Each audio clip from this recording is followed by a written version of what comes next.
क्या आप मानोगे अगर मैं आपको बताऊं कि प्राइस टैग आपके टेस्ट और प्रेफरेंस को चेंज कर सकता है। इसे मैं आपको एक एग्जांपल से समझाता हूं।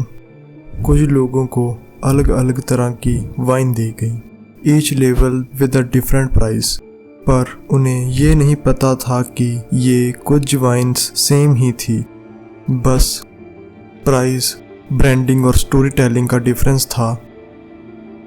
अगर चीज़ ज़्यादा महंगी हो इसका मतलब ये नहीं कि उसकी क्वालिटी भी ज़्यादा अच्छी होगी, बट जो रिजल्ट आया था of the case study that will shock you. चाहे वाइन सेम ही थी, पैकिंग और ब्रांडिंग का ही डिफरेंस था, लोगों ने हायर प्राइस्ड वाइन को ज़्यादा प्लेजेंट रेट किया। Why people said they like the expensive wine more, and the answer is branding. कैसे ब्रांडिंग हमारी प्रेफरेंस को चेंज कर रही है। Why do people pay more for something that seems the same? It's not just about the product, it's about the story behind brands. As the iPhones get larger, so do the lines. Around the world, doors opened at Apple stores at 8 a.m. The first to buy it were in Australia. We're here in New York City. मैं आपको ये एक example से समझाता हूँ। ये दो bulb देखिए, इनमें से कौन सा ज़्यादा एक्सपेंसिव होगा? What do you think? जो राइट साइड में है वो फिलिप्स का है, जो नॉर्मल बल्ब से ज़्यादा महंगा है। आप सोच रहे होंगे कि महंगा क्यों है, बिकॉज इसमें कुछ एक्स्ट्रा फीचर्स होंगे, but no, they both are same. Philips ने अपने नाम पीछे एक स्टोरी क्राफ्ट की हुई है। They do not tell you that bulb manufacturer और उन्होंने ये टेक्नोलॉजी यूज़ की है या उनके स्पेक्स ये हैं, पर उन्हें लोगों के इमोशंस को अच्छे से यूज़ करना आता है इन मार्केटिंग, और you can say in advertising.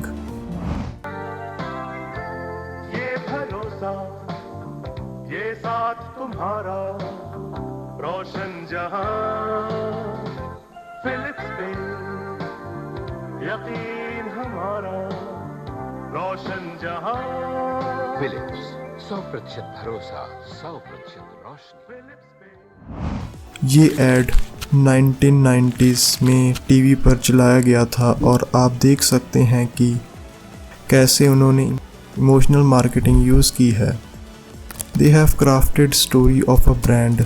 यही सेम चीज़ एप्पल, नाइकी जैसे ब्रांड भी करते हैं। जब भी आप मॉल में जाते हो और कोई प्रोडक्ट पिक करते हो from the shelf, you are choosing a narrative, a lifestyle, a piece of identity. जब आप शर्ट पिक करते हो और शू ट्राई करते हो तो आप अपने दिमाग को सिग्नल भेज रहे हो who you are and what's your values are. Branding is one of the most important factor that effect your purchase. Xiaomi एक टाइम पर प्लेयर था विद 25% मार्केट शेयर। सडनली ऐसा क्या हुआ कि Xiaomi एकदम से ही नीचे आ गया। So one of the reason was कि लोगों की परचेजिंग पावर इंक्रीज हो गई। They have shifted from mid-range smartphone to premium range. तो क्वेश्चन तो सेम है, why Xiaomi market share drop? And the simple answer is branding and brand placement. Brand placement की बात हम किसी और वीडियो में करेंगे।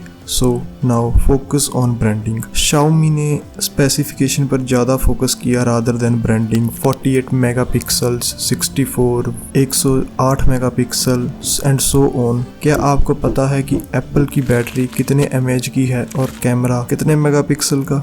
If you argue that Xiaomi have not tried in premium range, then you are wrong.